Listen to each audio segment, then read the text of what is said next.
është një nga pikat e grumbullimit që policia e shtetit ka përdorur prej vitesh për të depozituar gjitha ato mjete motorike të sekuestruara apo të konfiskuara.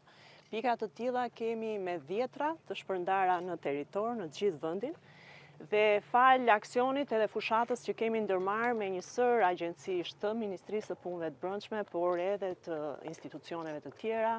fal mbështetjes së policisë shtetit, të punës lavdrueshme të agjencisë së administrimit të pasurive të sekuestruara dhe konfiskuara, por edhe të drejtorisë së përgjithshme të rezervave materiale të shtetit, pra një punë ndërinstitucionale. Kemi filluar, ashtu siç e the Risena me drejt, evidentimin, seleksionimin e gjithë këtyre mjeteve të depozituara këtu prej vitesh, në një hapësirë publike, në një hapësirë e cila,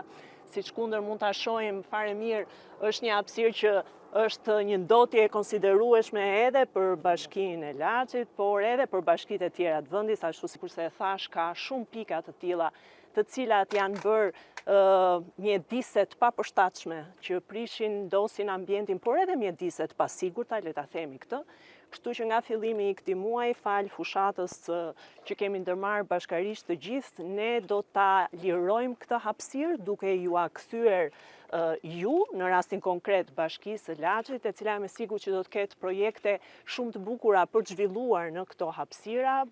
projekte të cilat i kthejnë komunitetit jetëzimin e tyre, energjizimin. Nga ana tjetër, për shembull, rasti më i fundit ishte ai i Bashkisë Shkodrës, ku bashkarisht po prap i kthyem Bashkisë Shkodrës një territor të zënë në të tillë mënyrë dhe ata kanë një projekt shumë të bukur për ta kthyer në një kënd lodrash. Do ta vijojmë këtë aksion. Ky aksion vjen paralelisht në fakt edhe me aksionin që Inspektoriati Kombëtar i Mbrojtjes Territorit dhe inspektoriatet vendore janë duke kryer për lirimin e hapësirave publike të zaptuara padrejtësisht në fakt nga biznese lokale, duke krijuar rrethime me lloj-soj mjetesh. Ajo që jemi duke bërë aktualisht është që në gjithë territorin do të vijojmë pa u ndalur çdo ditë për të liruar hapësirat publike, për t'i kthyer qytetarëve dhe për t'i vënë në dispozicion të gjithë komuniteteve lokale, për të patur një Shqipëri të pastër, atraktive për turistët, por edhe të sigurt.